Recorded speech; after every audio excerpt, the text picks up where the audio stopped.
Daripada kita bicara soal asistennya Sintayong yang curhat di podcastnya Deddy Kobuse yang bikin orang nggak move on. Nah, lebih baik kita bicara saja tim nasional U20 dan U17 yang sebentar lagi akan tampil di Piala Asia, saudara-saudara. Kemarin Deddy Kobuse baru saja dimaki-maki orang karena mengkritik anak kecil yang protes makan siang gratis. Makanya sekarang dia cari masa lagi dengan wawancara asistennya Sintayong. Tapi ini bikin kita nggak move on, saudara-saudara. Bikin kita terpecah-pecah. Halo saudara-saudara, jumpa lagi dengan komentator gadungan di sini. Dengan komentator yang gadungan.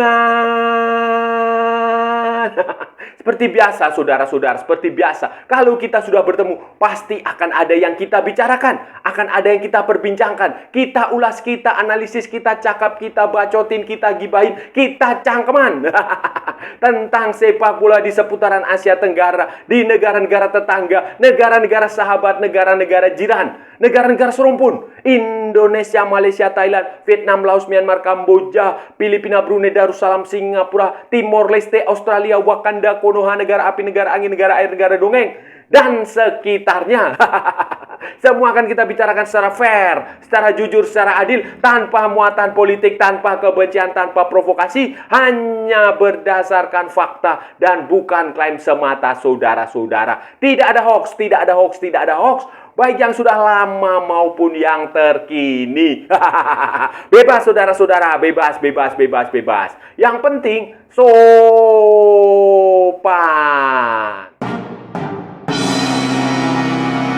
Jadi begini, saudara-saudara. Jadi begini, sambil menunggu pertandingan perdana Patrick Kluivert bersama tim nasional Indonesia di kualifikasi Piala Dunia 2026 zona Asia Grup C melawan Australia tanggal 20 Maret 2025, saudara-saudara. Kita menantikan dulu, kita membahas tentang tim nasional junior Indonesia yang sekarang sedang bersiap menghadapi ada turnamen Piala Asia U20 bulan Februari, saudara-saudara, tanggal 12 Februari sampai tanggal 1 Maret. Kemudian nantinya itu bulan April itu ada tim nasional Indonesia U17 di Piala Asia U17, saudara-saudara. Nah, tim U20 sekarang ini sedang menjalani turnamen persahabatan, turnamen pemanasan di Sidoarjo, namanya Mandiri Series, apalah Challenge Series, apalah itu, pokoknya mengundang Jordania, India, dan Suriah. Ini pertandingan yang pemanasan karena target tim nasional Indonesia U17 maupun tim nasional Indonesia U20 itu nanti akan tampil di Piala Dunia U20, Piala Dunia U17 yang kebetulan akan digelar pada tahun 2025 ini, saudara-saudara. Itu adalah dua turnamen yang menjadi akan penting, saudara-saudara, untuk masa depan sepak bola Indonesia. Ini lebih penting kita bicarakan daripada kita menggibahin itu siapa itu asistennya Sintayong yang curhat di podcastnya Deddy Kobuse itu. Itu lebih penting kita membahas ini, tim nasional junior ini, daripada kita bicara tentang itu. Itu kan pergunjingan yang nggak membangun lah. Move on lah, kita move on. Sintayong sudah masa lalu, dia sudah pulang ke Korea. Kita sekarang menatap masa depan, lebih baik begitu daripada kita terjebak pada masa lalu. Dan di Kobuse kan kita tahu, saudara-saudara, kemarin baru dihujat karena makan gratis itu. Dia marah-marah kepada anak kecil yang protes makan gratis. Ya, sekarang dia mau mencari simpati lagi dengan mendatangkan asistennya Sintayong untuk dikulik-kulik. Padahal ya itu menurut saya tidak produktif lah. Itu kontraproduktif, karena yang penting sekarang kita menatap ke depan. Move on, move on, move off. Dan sambil kita menunggu Patrick Kluivert, ya kita bicara tentang tim nasional junior aja. Kita bicara sepak bolanya aja lah, saudara-saudara. Nggak usah bicara hal-hal yang tidak penting. Piala Asia Junior nanti, saudara-saudara, tim nasional Indonesia U17 dan tim nasional Indonesia U20 memiliki pembagian grup, memiliki lawan-lawan yang relatif lebih berbeda walaupun ya mungkin peruntungannya juga saya rasa akan berbeda, saudara-saudara, akan berbeda. Di Piala Asia U20, saudara-saudara, itu Indonesia itu tergabung bersama dengan lawan-lawan yang menurut saya cukup, ya bukan berat lagi lah, cukup menantang. Di situ ada Uzbekistan, ada Iran, dan ada Yaman, saudara-saudara. Ada Uzbekistan, ada Iran, ada Yaman. Itu turnamen akan digelar di Cina, saudara-saudara. Indonesia akan bermain tanggal 13 Februari melawan Iran, kemudian 16 Februari melawan Uzbekistan, dan tanggal 19 Februari melawan Yaman. Nanti di turnamen ini diikuti oleh 16 tim. Diikuti oleh 16 tim dan 4 tim paling terbaik. 4 tim terbaik semifinalis itu akan lolos ke Piala Dunia U20 tahun 2025 di Chile, saudara-saudara. Jadi Indonesia setidaknya harus bisa lolos ke semifinal. Nah, dan untuk bisa lolos ke semifinal, otomatis Indonesia harus melewati Uzbekistan terlebih dahulu atau Iran. Kalau Yaman saya rasa bisa kita kalahkan. Tetapi kan yang berat itu Iran atau Uzbekistan. Ini karena ini dua tim yang memang di juniornya juga bagus, di seniornya juga bagus. Nanti kalau sudah lolos dari fase ini, fase grup masih ada babak perempat final. Nah, babak perempat final itu juga berat karena nanti kemungkinan besar lawannya dari grup D. Di situ ada Jepang, ada Korea, ada Suriah, ada Thailand. Ya, kemungkinan besar adalah Jepang atau Korea lah, saudara-saudara, yang akan dihadapi Indonesia U20 kalau lolos ke perempat final. Dan ini adalah dua tim yang sama-sama berat juga, saudara. Jadi saya rasa peluang Indonesia U20 ini untuk lolos ke Piala Dunia, untuk lolos mencapai semifinal, saya rasa berat, saudara-saudara. Berat. Yang cukup lebih bagus itu saya rasa justru ada di tim nasional U17, saudara-saudara. U17 ini memang nanti masih bulan April, saudara-saudara. Bulan April setelah dua pertandingan yang dijalani oleh Patrick Kluivert. Nah, tetapi ini juga menarik. Kemarin itu mereka baru saja drawing dan Indonesia akan masuk di grup C. Di situ ada Yaman, ada Korea Selatan, dan ada Afghanistan. Secara teori memang Korea Selatan yang paling berat, saudara-saudara. Korea Selatan paling berat, kita nggak usah mikir lah ya, peluangnya memang kalau lawan Korea Selatan sulit, walaupun ada karena ini levelnya junior kan, berbeda dengan senior. Nah, yang paling menarik dari U17 ini nanti, saudara-saudara, turnamennya itu kalau nggak salah di Arab Saudi atau di mana ya, itu saudara-saudara adalah jatah tim yang tampil di Piala Dunia U17. Piala Dunia U17 itu nanti akan digelar di Qatar. Di Qatar, saudara-saudara. Di Qatar, dan itu ada penambahan peserta. Dan Asia itu akan mengirimkan 9 tim. 1 tuan rumah Qatar dan 8 tim melalui Piala Asia U17.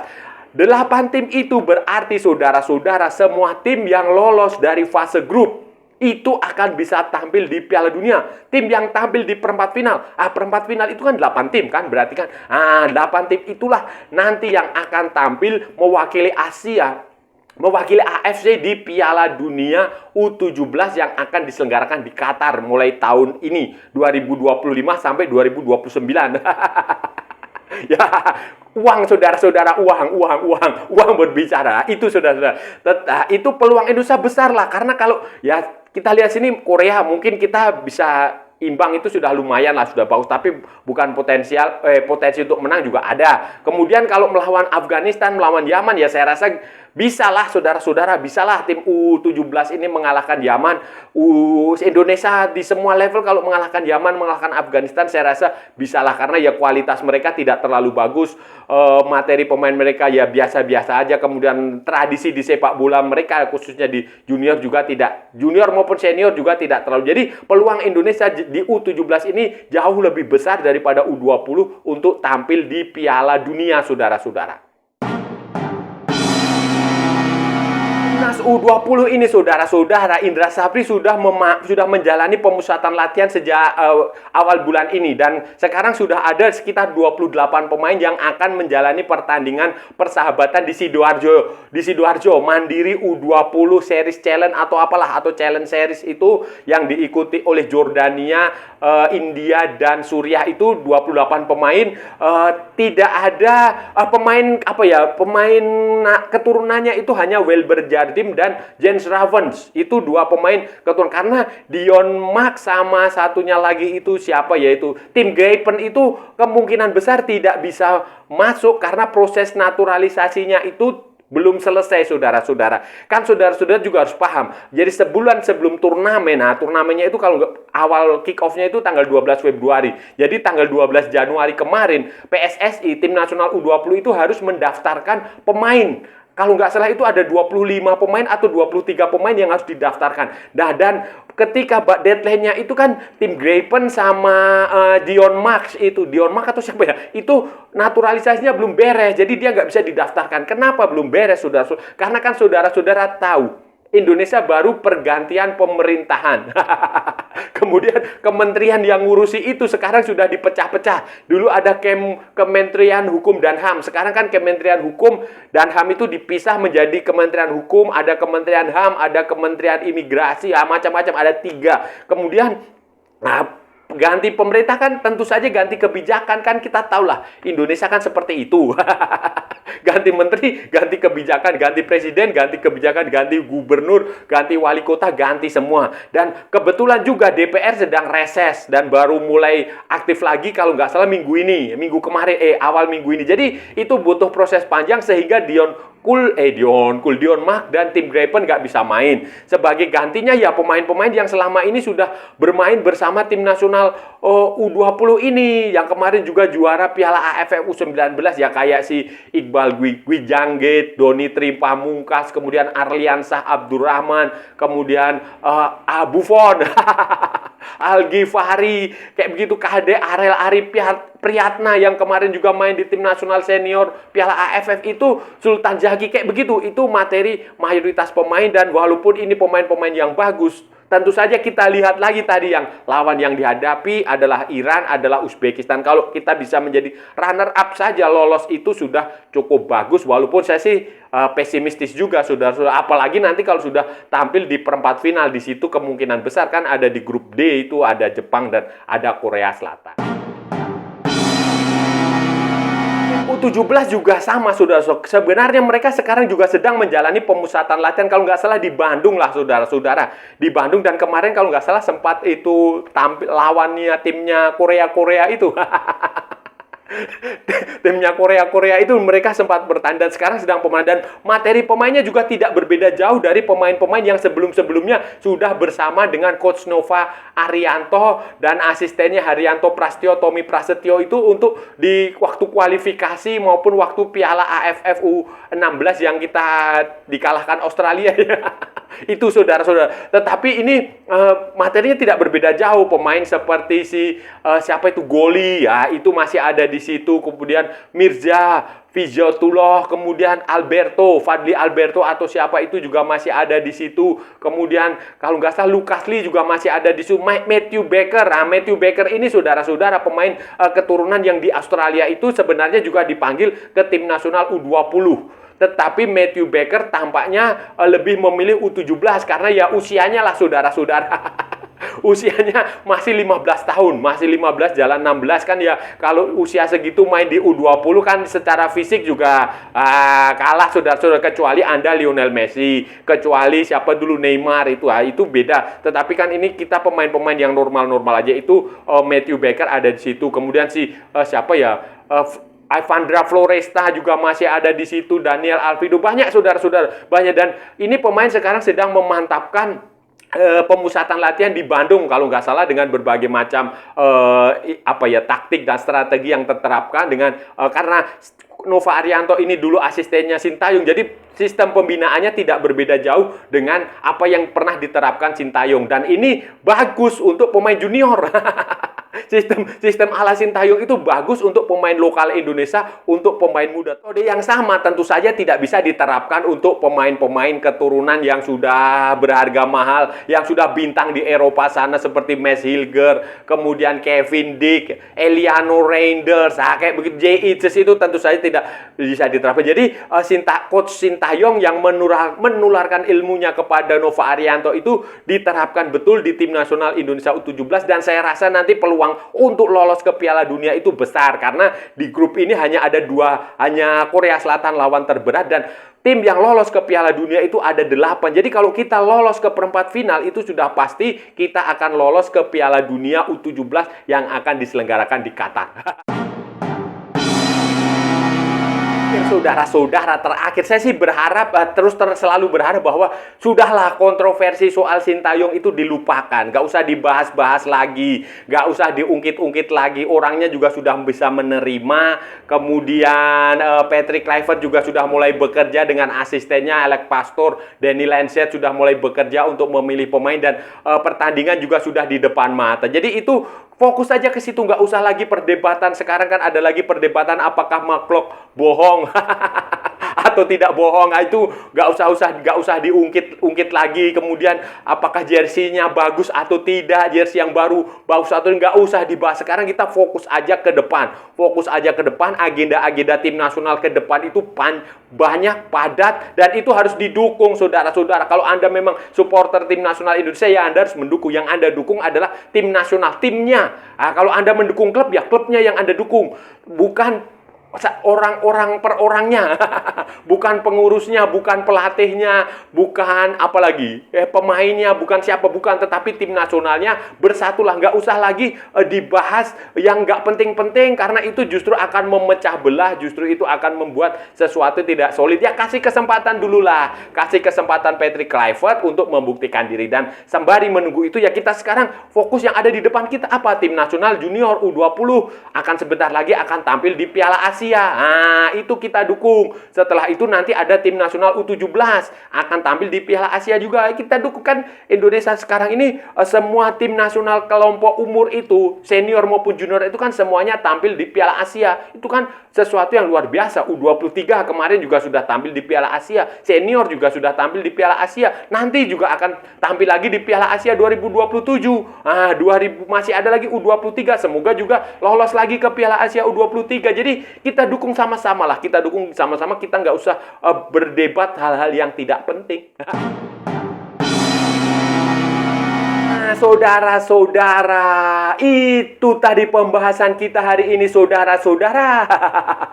Kita sudah bicara panjang lebar dari A sampai Z, dari barat sampai ke timur, dari utara sampai ke selatan, dari Sabang sampai Merauke, dari Pulau Rote sampai Pulau Miangas. Semua sudah kita perbincangkan, semua sudah kita ulas, semua sudah kita analisis, semua sudah kita gibahin, semua sudah kita bacotin, semua sudah kita cangkeman, saudara-saudara. Semuanya kita tadi bicara tentang tim junior Indonesia, 2 tim junior Indonesia yang akan menghadapi 2 turnamen penting pada bulan apa ya? Bulan Februari dan bulan April, saudara-saudara. Februari tanggal 12 sampai tanggal 1 Maret itu akan ada Piala Asia U20 di Cina, saudara-saudara. Piala Asia U20 di Cina, itu Indonesia ada di grup C bersama dengan Uzbekistan, Iran, dan Yaman, saudara-saudara. Nanti akan ada 4 tim, 4 semifinalis yang lolos ke Piala Dunia U20 yang akan diselenggarakan di Chile, saudara-saudara. Sementara bulan Aprilnya, tanggal 3 sampai 20 April itu, saudara-saudara, tim U17 akan tampil di Piala Asia U17 di Arab Saudi, saudara-saudara. Indonesia memang tergabung bersama Korea Selatan. Bergabung bersama Korea Selatan di grup C, tetapi 2 lawan lainnya relatif lebih mudah lah, Yaman dan Afghanistan, saudara-saudara. Dan yang lebih menggembirakan lagi adalah 8 tim. 8 tim bagaimana? Begini ya, 8 tim akan lolos ke Piala Dunia U17 yang akan diselenggarakan di Qatar. Piala Dunia U17 tahun 2025 yang akan diselenggarakan di Qatar. Jadi ya, kalau kita lolos ke babak berikutnya, kan timnya 16 nih. 16, kalau berarti juara runner up, kalau kita lolos ke babak berikutnya kan itu udah 8 tim. Nah, itu semua yang lolos. Beda tadi dengan tim yang U20. Kalau U20 itu kita harus lolos ke semifinal terlebih dahulu untuk bisa tampil di Piala Dunia. Dan kalau melihat lawannya U20 itu ya saya rasa berat saudara-saudara, karena masih ada Uzbekistan dan Iran saudara-saudara. Sebaliknya kalau di U17 kan paling kita menjadi runner up, di situ sudah bisa kan runner up lolos saudara-saudara. Dan yang paling berat ya hanya Korea Selatan saudara-saudara. Saya rasa kalau Yaman dan Afghanistan ya tidak terlalu berat lah. Jadi ini peluang Indonesia secara logisnya ya punya potensi tim nasional Indonesia U17 asuhan Nova Arianto lolos ke Piala Dunia, walaupun tim U20 asuhan Indra Safri yang sekarang sedang menjalani pertandingan uji coba melawan India, melawan Syria dan melawan Jordania itu juga tetap ada saudara-saudara.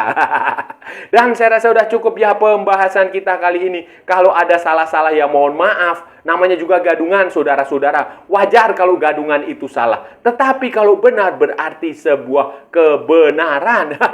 Kalau saudara-saudara merasa channel ini bermanfaat, berguna, menghibur, menginspirasi, silahkan like, share, and subscribe. Tapi kalau tidak, saudara-saudara abaikan saja. Skip, jangan ditonton. Tetapi jangan juga nyampah saudara-saudara.